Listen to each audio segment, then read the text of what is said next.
Hey everyone!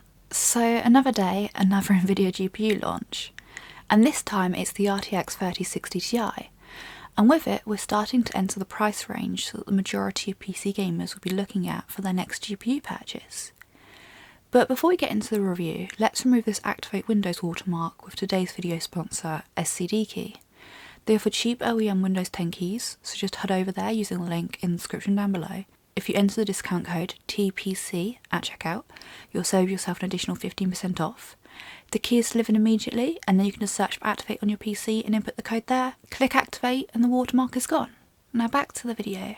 So I have the Founders Edition RTX 3060 Ti here from NVIDIA, which is visually identical to the 3070 that I looked at back in October, with the exception of its colour. As whilst the 3070 and 3080 have a darker, like titanium finish to them, the 3060 Ti is a much brighter silver, so I think this colour definitely lends itself well to lighter theme builds, and given that I've been leaning more towards white theme builds recently, I think I actually prefer this. So in terms of specs, the 3060 Ti Founders Edition has 4,864 CUDA cores, a rated boost clock of 1665 MHz, 8GB of GDDR6 memory, and this is at 7GHz with a 256-bit memory bus.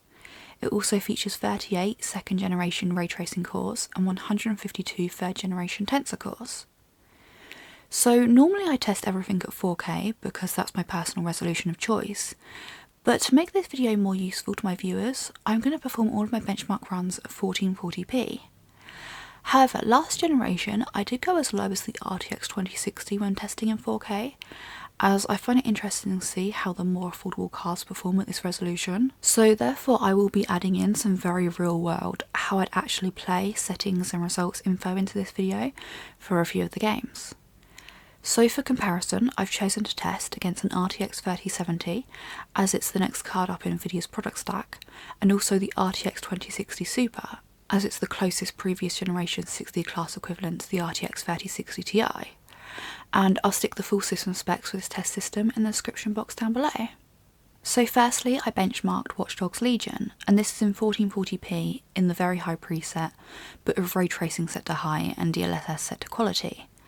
And the 3060 Ti performs 39% better than the 2060 Super, so we're off to a good start in terms of generational improvements. Also, at these settings, it manages to deliver a good 60 FPS gaming experience, whereas the 2060 Super would require settings to be lowered.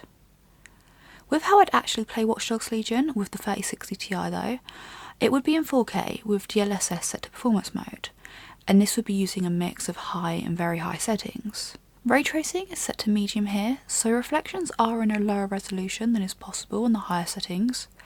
However, I don't think this diminishes the visuals much when you're actually playing, and a little ray tracing can go a long way. Like with ray tracing off, buildings and objects can look very separate from the world, like the individually placed game assets, whereas medium ray tracing brings an extra level of realism which helps to tie everything together. So I do think that ray tracing off looks particularly last gen in this title.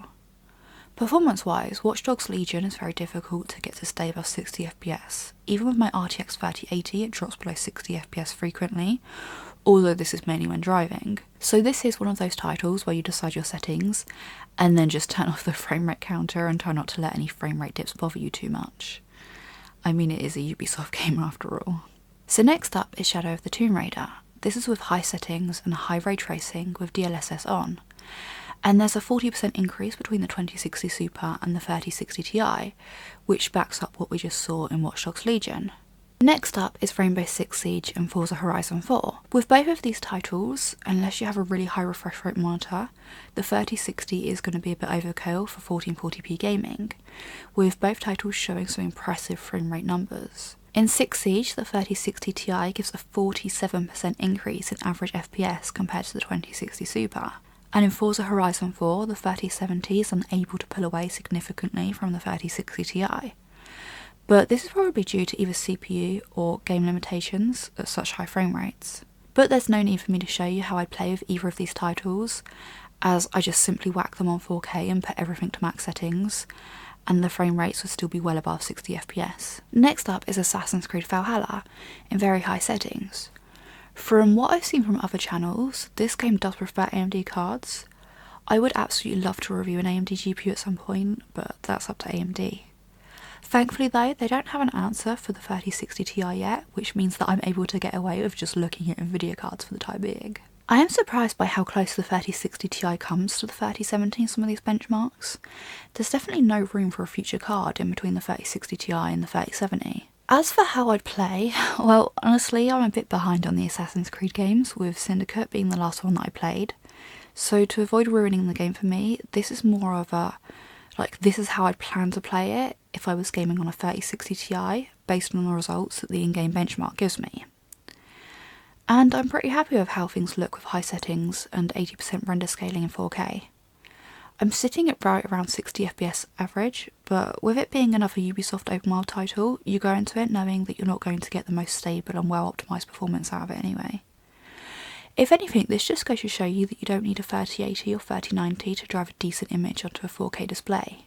With the Arcanum Dawn, again there isn't much in between the 3060 Ti and 3070 at 1440p. This is in ultra settings and with the HD texture pack. There is a 29% difference between the 2060 Super and the 3060 Ti here, so we're not seeing the same sort of increase that was present on earlier titles, but it's still a decent upgrade. Not that I'm trying to persuade anyone to upgrade from the 2060 Super to the 3060 Ti. The 2060 Super only launched 17 months ago, and most of its owners probably purchased it a while after its launch, so have only had this card for around a year. GTX 1060 owners, however, which according to Steam is the most popular GPU right now, should be paying attention to this card. Call of Duty Cold War is next, and as this is a new title for me to benchmark, but that doesn't have an inbuilt benchmark, before starting this video, I first decided to play the game a bit on my RTX 3080 to get a sense of how it performs. And everything was going well until the third level, where even the smallest amount of ray tracing caused huge performance dips. So my benchmark run is based on level doesn't have this problem, and this is with max settings, HD textures and ultra ray tracing with DLSS set to quality. Here at 1440p, the 3060 Ti provides a decent frame rate for a 60Hz monitor. But remember that you can always lower some settings if you have a higher refresh rate panel and want higher performance. As far as how I'd play, it would be in 4K with DLSS set to performance mode, with the highest graphical settings, except for the free ray tracing settings which would be on medium. Performance here depends on the level, with some levels you're looking at around 100 FPS, whereas on others it's closer to 60 FPS. On any level where ray tracing performance is awful, I just temporarily turn it off and that'd bring the frame rate back up. I'm assuming that this is a game bug that will get fixed at some point, as my RTX 3080 does have the same problem. This game is allocating pretty much all of my 8GB of video memory. This doesn't mean it needs all 8GB, as allocation and usage are two different things, but this may still be a concern to those playing in high resolutions, planning on keeping the card for a few generations. The upgrade to the 3070 wouldn't even help here though, as of course it only has 8GB as well.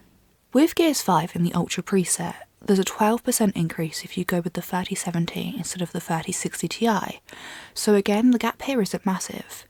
And also again, the 3060 Ti shows a really respectable performance increase over the previous generation. Next up is control. This is everything at its highest with all of the ray tracing settings on, and I've set DLSS to its highest setting by putting in the highest possible render resolution for 1440p gaming. With these settings, the 2060 Super fails to deliver a 60 FPS experience, but the 3060 Ti almost manages to get its 1% lows there. The gap between the 3060 and 3070 is larger here at 12% average FPS, and I can see people opting for the 3070 just to give themselves a bit more overhead in demanding titles such as this one. As far as how I'd play Control on a 3060 Ti, it would be in 4K, but with a render resolution of 1080p with DLSS upscaling. Everything else in its highest settings, except perhaps when it comes to ray tracing, as ray tracing on medium keeps the most noticeable ray tracing effects, whilst the frame rate stays above 60 FPS for the majority of the time, whereas ray tracing on high is playable as well in my opinion, but you see around 15 FPS lower than you do with it on medium, so I thought I'd show you both. Finally, we have Metro Exodus. This is in ultra quality with ultra ray tracing and DLSS.